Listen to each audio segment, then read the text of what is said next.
हरितालिका तीज की आप सभी दर्शकों को ढेर सारी शुभकामनाएं। हरितालिका तीज के दिन फुलेरा भी बांधा जाता है।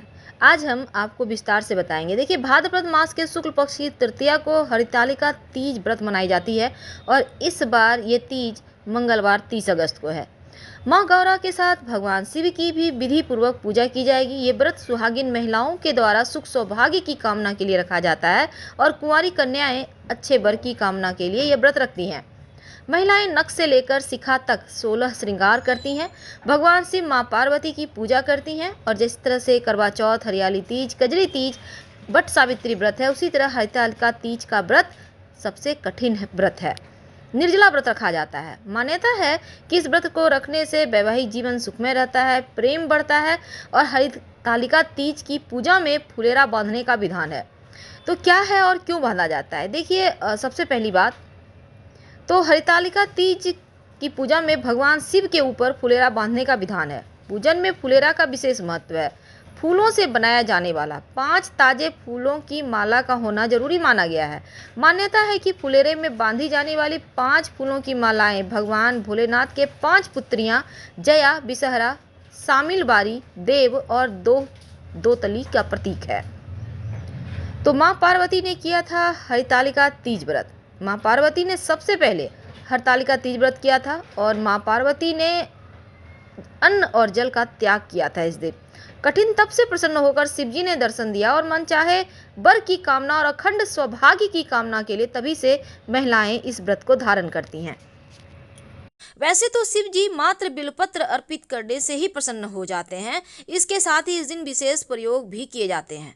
तो शिव जी को जो आप पूजा करेंगे उसमें आपको चाहिए होगा भांग, धतूरा, जल, कच्चा दूध, दही और शहद, दही, गंगा जल, सफ़ेद वस्त्र या फिर आप जनेऊ ले सकते हैं, आक का पुष्प, कमल गट्टा, पान, सुपारी, पंचमेवा भी आप चढ़ा सकते हैं। लेकिन भूल कर भी शिव जी को चंपा, केतकी, नागकेसर, केवड़ा या मालती के पुष्प मत अर्पित कीजिएगा। वैसे आप हरसिंगार या सफ़ेद आक के पुष्प से हार बनाकर, माला बनाकर उनको पहना सकते हैं। और जब बेलपत्र अर्पित कीजिएगा तो ध्यान रखिएगा कि बेलपत्र टूटा फूटा हुआ और खंडित ना हो। अब कैसे करेंगे पूजा? देखिए, बेलपत्र भोलेनाथ पर सदैव उल्टा रखकर ही अर्पित करें और बेलपत्र में चक्र और वज्र नहीं होना चाहिए। कीड़ों के द्वारा बनाए गए सफ़ेद चिन्हों को ही चक्र कहते हैं और डंठल के मोटे भाग को वज्र कहते हैं। इन सभी चीज को हटा दें। वैसे तो बिलपत्र में 3 पत्ते जरूर होना चाहिए, जितना ज़्यादा हो उतना अच्छा। और 11 दल के भी बिलपत्र होते हैं। तो शिव जी जितने ज़्यादा दल हैं बिलपत्र में उतने ही ज़्यादा प्रसन्न होंगे और बाद में इस पत्तों को उठाकर घर ले आइएगा। तो चलिए जानते हैं, बिलपत्र अर्पित करने से त्योहार के दिन 3 जन्मों के पाप नष्ट हो जाते हैं। अब मान लेते हैं आपको बिलपत्र नहीं मिला तो शिवलिंग पर जो अर्पित किया हुआ बिलपत्र है उसी को हरितालिका तीज व्रत है जो अखंड सुहाग के लिए रखा जाएगा और इस दिन महाप्रयोग किए जाएंगे। माँ पार्वती की पूजा कई बार जीवन में कष्ट होते हैं, बनती नहीं, वैवाहिक जीवन में परेशानी है, तब इस बार अद्भुत शुभ संयोग बना है क्योंकि मंगलवार के दिन हरितालिका तीज व्रत है। इस दिन एक महाप्रयोग कीजिएगा। पास के किसी भी अगर आपको मिल जाए शिव जी के मंदिर में चले जाएं या आप चाहें तो माता रानी के मंदिर में जाके ये प्रयोग कर लीजिएगा तो अच्छा है, क्योंकि मंगलवार के दिन जब आप ये प्रयोग करते हैं तो वैवाहिक जीवन की मुश्किलें समाप्त हो जाती है। आपको चाहिए होगा पान का 2 पत्ता और थोड़ा सा बटर। बटर तो आजकल रेडीमेड भी आता है, आप यूज कर सकते हैं, कोई दिक्कत नहीं है। तो थोड़ा सा बटर और पान का 2 पत्ता लेकर माता रानी के मंदिर में जाएं, क्योंकि वहाँ पर पंच परमेश्वर विराजते हैं, यानी 5 देव रहते हैं माता रानी के मंदिर में। जहाँ पर 5 देव का मतलब है पंच परमेश्वर का मतलब है यहाँ पर फैसला होता है। फैसला यानी प्रार्थना कीजिए और दिन में कोई भी आपकी अधूरी इच्छा है, किसी भी तरह का जीवन से जुड़े फैसला करवाना चाहते हैं तो वहाँ पर जरूर जाना चाहिए। तो आपको लेकर जाना है 2 पान का पत्ता और बटर। माता रानी के मंदिर में जाएं, एक पान के पत्ते पर थोड़ा सा बटर रखें और दूसरे भी पान के पत्ते पर बटर रखें। माता रानी से आपको जो कहना है कह दें। फिर एक पान का पत्ता जो आपने बटर रखा है माता रानी के सामने उसको रख दें और दूसरे पान के पत्ते पर जो बटर है उसको माता रानी के मंदिर के पीछे जाकर रख दें। अगर मंदिर के पीछे कोई जगह ना हो, मान लेते हैं, तब आप मूर्ति के तस्वीर के पीछे रख दीजिएगा जो प्रतीकात्मक रूप है। तो ऐसा करने से आपके वैवाहिक जीवन की मुश्किलें समाप्त हो जाएगी और वो पंच परमेश्वर जो है ना आपकी मनोकामना पूर्ण करेंगे। और आप इस दिन जब आप पूजा पाठ कीजिएगा तो तमाम तरीके की चीज़ें अर्पित करके शिव जी से मनोकामना पूरी करने की विनती की जाती है।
इस दिन एक मुट्ठी चावल या एक ही दाना चावल शिवलिंग पर जरूर अर्पित करें।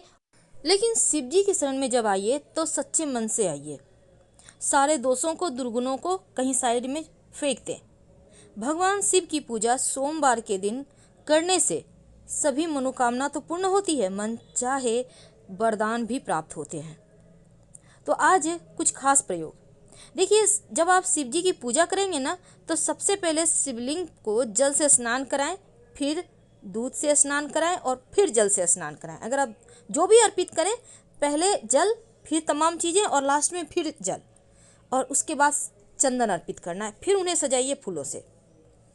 तो महा उपाय में आज कुछ खास बातें, जैसे कि अगर आप गाय के दूध से शिवलिंग का अभिषेक करते हैं तो आपका मन और धन दोनों ही बढ़ता है, यानी मन भी खूबसूरत हो जाता है और धन बढ़ता चला जाता है, जीवन कलह कलेश समाप्त हो जाते हैं। अगर शिवलिंग पर शहद की धारा अर्पित करते हैं तो आपकी नौकरी, आपके व्यवसाय से जुड़ी समस्या समाप्त हो जाती है, आजीविका से जुड़े परेशानी समाप्त हो जाते हैं। अगर शिव जी को जल अर्पित करने के बाद आप चंदन लगाते हैं, उनकी श्रृंगार करते हैं, तो आपका मन शांत होता है, सुख शांति समृद्धि बढ़ती है। और अगर आप उन्हें इत्र अर्पित करते हैं, अक्षत पुष्प नैवेद्य अर्पित करते हैं, तो जीवन की सारी कष्ट बाधाएं समाप्त हो जाती है। और साथ जब उनको पूजा करें आप, तो दूध शहद वगैरह जब पंचामृत अर्पित करते हैं ना, चरणामृत, तो थोड़ा सा उठाकर ले आइए घर, पूरे परिवार के साथ प्रसाद के रूप में खाइएगा, आपकी मनोकामनाएं पूर्ण हो जाएंगी। चलिए जानते हैं कुछ विशेष उपाय के बारे में।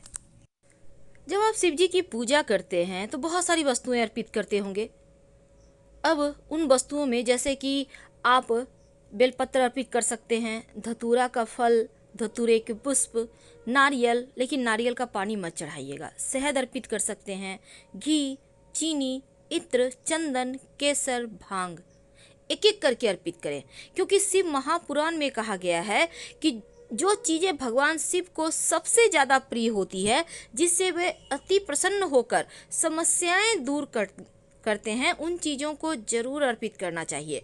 और ये प्रयोग सिर्फ एक बार करके आपकी मन्नत 7 दिन के अंदर पूरी हो जाती है। तो शिव जी के जब आप पूजा करते हैं ना, तो नमः शिवाय का अनवरत जप कीजिए, क्योंकि आपके स्वभाव शांत होते हैं। बेलपत्र धतूरा अगर अर्पित करते हैं तो आपका आचरण में रोम रोम में प्रेम भर शिव जी को अगर शहद चढ़ा दें तो वाणी की मिठास बढ़ती है। दूध चढ़ाने से अच्छा स्वास्थ्य होता है, दही चढ़ाने से स्वभाव में गंभीरता आती है, और घी अर्पित करने से शरीर में शक्ति आती है। चंदन अर्पित करने से व्यक्तित्व आकर्षक होता है, समाज में सम्मान बढ़ता है। तो चलिए आज हम एक छोटा सा प्रयोग फिर आपसे शेयर करते हैं, फिर हम बातें करेंगे। तो अगर आप कर्ज में फंसे हैं, कर्ज मतलब धन की मुश्किलें, आपकी रातों की नींद गई। बहुत सारे दर्शक हैं कहते हैं कर्ज की बहुत सारी मुश्किलें हैं, क्या करें, तो उनके लिए खासकर प्रयोग, एक सिंपल सा प्रयोग है। आपको 3 दिन कम से कम करना होगा ये प्रयोग। आपको बरगद का पेड़ पहले ढूंढ लें, कहाँ पे है, आपके घर के आसपास कहीं भी है, आप जा सकते हैं। बरगद के पेड़ में 1 लोटा जल, आपको जल में 1 चुटकी आटा का जो चावल होता है ना, उसको पीस कर आटा बनाते हैं, तो आप उसको चाहें तो पानी में भिगो कर भी पीस कर थोड़ा सा ले सकते हैं, और 1 चुटकी हल्दी। अब इसको लेकर बटकेश्वर महादेव का नाम लेकर बरगद के पेड़ की जड़ में अर्पित कर दें। महादेव पर अर्पित नहीं करना, जड़ में अर्पित करना है, और नाम लेना है बटकेश्वर महादेव का। 3 सोमवार लगातार करें। थोड़ा सा उस बरगद के पेड़ का जड़ तोड़ लें और लाकर लाल धागे में बांधकर अपने गले में, बाह में, या फिर धारण कर सकते हैं आप, या अपने पर्स में भी रख सकते हैं, अपने गले वगैरह में भी रख सकते हैं। आप देखिएगा कर्ज की मुश्किलें दूर होंगी। और एक बात याद रखिएगा, अगर कर्ज में बहुत फंस गए हैं तो एक और काम करें, मंगलवार के दिन थोड़ा थोड़ा कर्ज उतारना शुरू कर दें। हर मंगलवार को, भले ही आप हर महीने देते हैं पैसे, लेकिन 50 रुपया, 100 रुपया कुछ पैसे देने शुरू कर दीजिए मंगलवार के दिन। देखिएगा जल्दी जल्दी आपके कर्ज खत्म हो जाएंगे। अब एक और छोटा प्रयोग, कई बार शत्रु बहुत परेशान करते हैं। अब शत्रुओं से बचने के लिए, मुक्ति पाने के लिए आप तमाम तरह के प्रयोग कर लिए हैं, लेकिन आज हम खास प्रयोग बताएंगे। आपको चाहिए होगा काली मिर्च। अब काली मिर्च या तो जितने आपके शत्रु के नाम में अक्षर है उतना ले लें, या फिर 11 ले लें। 11 दाने काली मिर्च, सबसे आसान रहेगा। अब इस काली मिर्च को कूट कर उसका पाउडर बना लें। कूट कर मतलब किसी भारी वस्तु से दबाकर, जो आपके घर में रेडीमेड पाउडर है काली मिर्च का, उसको मत लीजिएगा। अब गाय के ताजे दूध में उस पाउडर को डाल दें, ले जाकर शिव जी के मंदिर में शिवलिंग पर अर्पित कर दें। जाना है शिव जी के मंदिर, घर में नहीं, ये प्रयोग आप घर में नहीं कर सकते। तो शिवलिंग पर अर्पित करें और भगवान से प्रार्थना करें कि आपके जो शत्रु विरोधी हैं, जो आपके कंपटीटर हैं, आपके नौकरी व्यवसाय में, आपके घर परिवार में, आपके पड़ोसी हैं, वो शांत हो जाए।